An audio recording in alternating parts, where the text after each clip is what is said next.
അസ്സലാമു അലൈക്കും വറഹ്മത്തുള്ളാഹി. പ്രിയപ്പെട്ടവരെ നമസ്കാരം. എന്തൊക്കെയാ വിശേഷങ്ങൾ? എല്ലാവർക്കും നല്ലൊരു ദിനം ആശംസിക്കുകയാണ്. ഇന്ന് സെപ്റ്റംബർ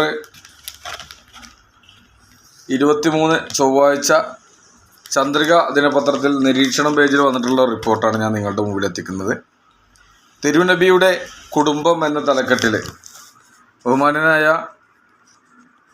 നാസർ ഫൈസി ഉസ്താദ് കൂടത്തായി എഴുതിയിട്ടുള്ള ലേഖനമാണ്. അതാണ് ഞാൻ നിങ്ങളുടെ മുമ്പിൽ എത്തിക്കുന്നത്. SMF ത്രൈമാസ ക്യാമ്പയിൻ സമാപനം നാളെ നടക്കുകയാണ്. ഇതിൻ്റെ ലേഖകൻ പ്രിയങ്കരനായ നാസർ ഫൈസി കൂടത്തായി ഈ ക്യാമ്പയിൻ്റെ സമിതി കൺവീനർ കൂടിയാണ്. അദ്ദേഹമാണ് തിരുനബി സല്ലല്ലാഹു അലൈഹി വസല്ലമ തങ്ങളുടെ കുടുംബം എന്ന തലക്കെട്ടിൽ എഴുതിയിട്ടുള്ള ലേഖനം. ആ ലേഖനം ഞാൻ നിങ്ങളുടെ മുമ്പിൽ എത്തിക്കുകയാണ്.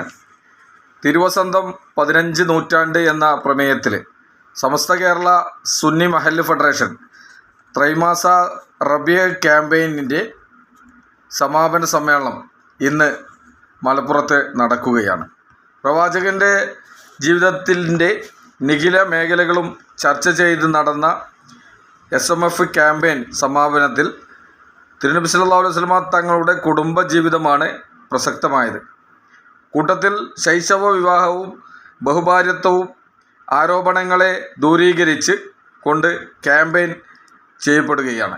ആയിഷ റളിയല്ലാഹു അൻഹയുടെ 6-ാം വയസ്സിൽ നബി സല്ലല്ലാഹു അലൈഹി വസല്ലം തങ്ങളുടെ വിവാഹം നടന്നത് പലപ്പോഴും ചർച്ചകൾക്ക് വിഷയമായിട്ടുണ്ട്.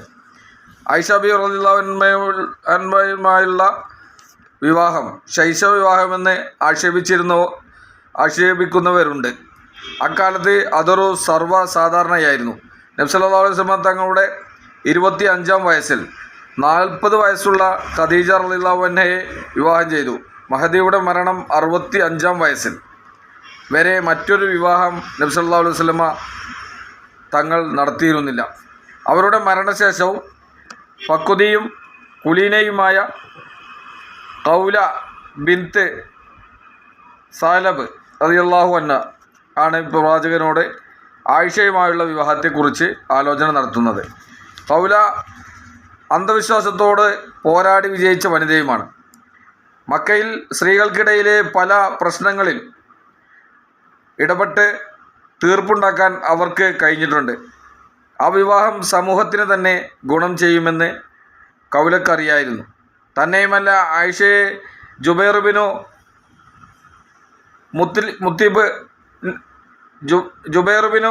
മുത്തീബിനു അത്വയിന് മാസങ്ങൾക്ക് മുമ്പ് വിവാഹാലോചന നടത്തിയതാണ്. ആയിഷയുടെ കുടുംബം മുസ്ലിം ആയതിനാൽ ജുബൈറിൻ്റെ കുടുംബം ഇതിൽ നിന്ന് പിന്തിരിയുകയായിരുന്നു. ഹിജ്റ കഴിഞ്ഞ് മദീനയിൽ പിന്നീട് ആയിഷ എത്തി. അവരുടെ 9-ാം വയസ്സിലാണ് നബിയുമായി ഒന്നിച്ച് താമസിക്കുന്നത്. ഇവിടെ ചില കാര്യങ്ങൾ വ്യക്തമാണ്. ഒന്ന്, മക്കയിൽ അക്കാലത്ത് ശൈശവ വിവാഹം സർവ്വസാധാരണമാണ്. 2, പക്വമതിയും വിമോചകയുമായ ലൗല റളിയല്ലാഹു അൻഹയാണ് വിവാഹാലോചന നടത്തിയതും മുന്നിട്ടിറങ്ങിയതും. ജ്ഞാനവും ഭാഷാശുദ്ധിയും ഓർമ്മശക്തിയും അതുല്യമായിരുന്നു ആയിഷ റളിയല്ലാഹു അൻഹയ്ക്ക്. പ്രവാചക പത്നിമാർ റിപ്പോർട്ട് ചെയ്ത ഹദീസ് 3000 ആണെങ്കിൽ അതിൽ 2100 റിപ്പോർട്ട് ചെയ്തത് മഹദിയാണ്. മതവിധികളിൽ തീർപ്പ് പറയാൻ ഖലീഫമാർ പോലും മഹദിയായിരുന്നു സമീപിക്കാറുണ്ടായിരുന്നത്. തിരുനബിയുടെ സ്വകാര്യ ജീവിതങ്ങൾ പോലും ഒരു കണ്ണാടി പോലെ സമുദായത്തിന് ലഭ്യമായത് ആയിഷ റളിയല്ലാഹു അൻഹയുടെയാണ്. അതുകൊണ്ട് ഒരു വിജ്ഞാന കോശം തിരുനബി എന്ന സർവകലാശാലയിൽ നിന്ന് രൂപപ്പെടാൻ പ്രൈമറി തലത്തിൽ തന്നെ അള്ളാഹു ചേർക്കുകയായിരുന്നു എന്ന് കരുതാം. അടുത്തത്, ബഹുഭാര്യത്വം എന്ന തലക്കെട്ടിൽ മക്കയിലെ ആരും ഇഷ്ടപ്പെടുന്ന ശരീരപ്രകൃതവും സൽസ്വഭാവവും കൊണ്ട് ശ്രേഷ്ഠനായ മുഹമ്മദ് നബി സല്ലല്ലാഹു അലൈഹി വസല്ലമ തങ്ങൾ നബി എന്ന വിശേഷണത്തിനു മുമ്പേ വിവാഹം കഴിക്കുമ്പോൾ 25 വയസ്സാണ്. 2 ഭർത്താക്കന്മാരോടൊപ്പം ജീവിച്ച വിധവയായ ഖദീജ റളിയല്ലാഹു അൻഹയെ അവരുടെ 40-ാം വയസ്സിലാണ് പ്രവാചകൻ ആദ്യം വിവാഹം ചെയ്യുന്നത്. ഖദീജ റളിയല്ലാഹു അൻഹ മരണപ്പെടുന്നത് അവരുടെ 65-ാം വയസ്സിലാണ്. തിരുനബി സല്ലല്ലാഹു അലൈഹി വസല്ലമ തങ്ങളുടെ 25 മുതൽ 50 വയസ്സ് വരെ യൗവനത്തിൻ്റെ പൂർണിമയിൽ ഖദീജ എന്ന മധ്യവയസ്ക മാത്രമായിരുന്നു നബിക്ക് ഭാര്യ. ആരോപണങ്ങളുടെ മുന അവിടെ ഒടിഞ്ഞു വീഴുകയാണ്. മഹദിയുടെ മരണശേഷം സൗദയെയാണ് നബി സല്ലല്ലാഹു അലൈഹി വസല്ലമ തങ്ങൾ വിവാഹം ചെയ്തത്. നിരാരംഭയായ സൗദയെ പ്രവാചകൻ ഇണയായി ഏറ്റെടുക്കുകയായിരുന്നു. പിന്നീടാണ് ആയിഷയെ വിവാഹം ചെയ്യുന്നത്. പിന്നീട് വിവാഹം ചെയ്തത് ഉമർ റളിയല്ലാഹു അൻഹുവിൻ്റെ മകൾ ഹഫ്സയായിരുന്നു.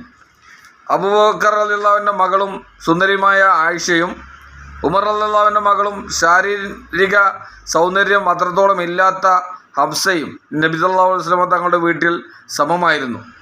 അത് ഹഫ്സ റളിയല്ലാഹു അൻഹ തന്നെ പറഞ്ഞിട്ടുണ്ട്.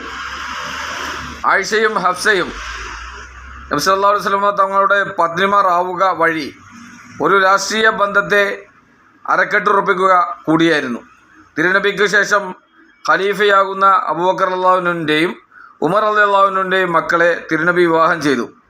നബി സല്ലല്ലാഹു അലൈഹി വസല്ലമയുടെ മകൾ റുഖിയയെ ഉസ്മാൻ റളിയല്ലാഹു അൻഹുവിനും ഫാത്തിമ റളിയല്ലാഹു അൻഹയെ അലി റളിയല്ലാഹു അൻഹുവിനും വിവാഹം ചെയ്തു കൊടുത്തു. കുടുംബ ബന്ധത്തെ ചേർത്തു വയ്ക്കലിലൂടെ രാഷ്ട്രബന്ധത്തെ രൂപപ്പെടുത്തുകയായിരുന്നു കാലേക്കൂട്ടി നബി സല്ലല്ലാഹു അലൈഹി വസല്ലമ തങ്ങൾ ചെയ്തത്. ഹഫ്സയ്ക്ക് ശേഷം നബി സല്ലല്ലാഹു അലൈഹി വസല്ലമ വിവാഹം ചെയ്തത് ഹുസൈമയുടെ പുത്രി സൈനബിനെയാണ്. അവരുടെ ഭർത്താവ് ഉബൈദ റളിയല്ലാഹു അൻഹു ബദർ യുദ്ധത്തിൽ കൊല്ലപ്പെട്ടു. പീഡിതരുടെ മാതാവ് എന്നാണ് സൈനബ് അറിയപ്പെട്ടിരുന്നത്. മറ്റാരുമില്ലാത്ത രോഗിയായ 60 വയസ്സുള്ള മഹദിയെ തിരുനബി ഭാര്യയായി ഏറ്റെടുക്കുകയായിരുന്നു. വിവാഹശേഷം 3 മാസത്തിനകം അവർ മരണപ്പെട്ടു. ഉമ്മു സലമയാണ് മറ്റൊരു പത്നി. അവരുടെ 4 മക്കളെ അനാഥരാക്കി ഭർത്താവ് അബൂ സലമ ഉഹദ് യുദ്ധത്തിൽ രക്തസാക്ഷിയായി.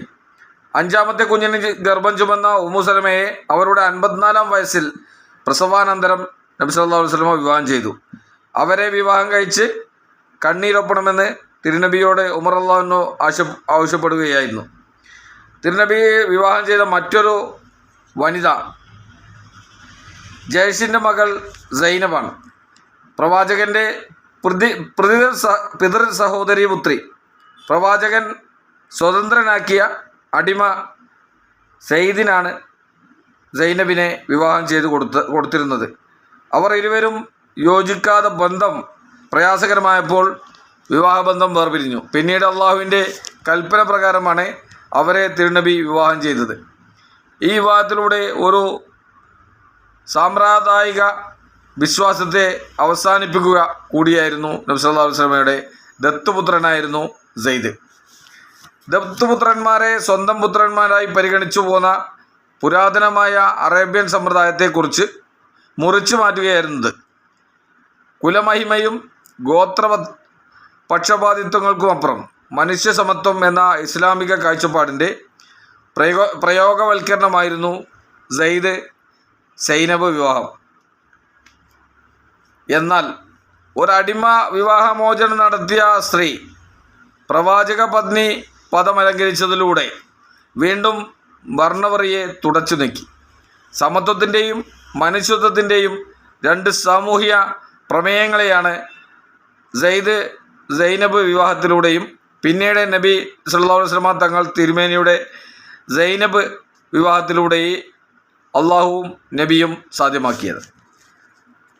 ഫിലിപ്പ് ഹിറ്റി എഴുതുന്നു, സൈനബുമായുള്ള മുഹമ്മദിൻ്റെ വിവാഹത്തിൽ രാഷ്ട്രീയവും സാമൂഹികവുമായ പ്രാധാന്യത്തിൽ കവിഞ്ഞ് സാങ്കല്പികമായ അനുരാഗത്തിന് സ്ഥാനമൊന്നുമില്ല.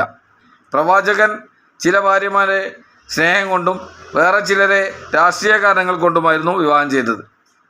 History of Arabs page 120.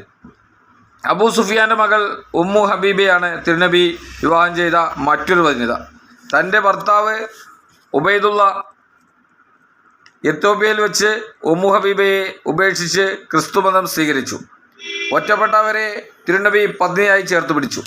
ഭർത്താവും പിതാവും നഷ്ടപ്പെട്ട ജുവൈരിയയെ അവരുടെ അഭ്യർത്ഥന പ്രകാരം നബി സല്ലല്ലാഹു അലൈഹി വസല്ലമ വിവാഹം ചെയ്യുകയായിരുന്നു. ഇപ്രകാരം തന്നെ ഭർത്താവ് കൊല്ലപ്പെട്ടതിനാൽ ഒറ്റപ്പെട്ട സൊഫിയയെ നബി സല്ലല്ലാഹു അലൈഹി വസല്ലമ ജീവിതത്തിൽ കൂടെ കൂട്ടി. 2 തവണ വിധവയായ മൈമൂനയെ അവരുടെ 57-ാം വയസ്സിൽ നബി തങ്ങൾ ഭാര്യയായി സ്വീകരിച്ചു. അബ്ബാസ് റളിയല്ലാഹു അൻഹുവിൻ്റെ നിർബന്ധം കൂടിയായിരുന്നു മൈമൂന റളിയല്ലാഹു അൻഹയെ വിവാഹം ചെയ്തത്. അതോടെ മൈമൂനയുടെ ഗോത്രം കൂട്ടത്തോടെ ഇസ്ലാം സ്വീകരിച്ചു.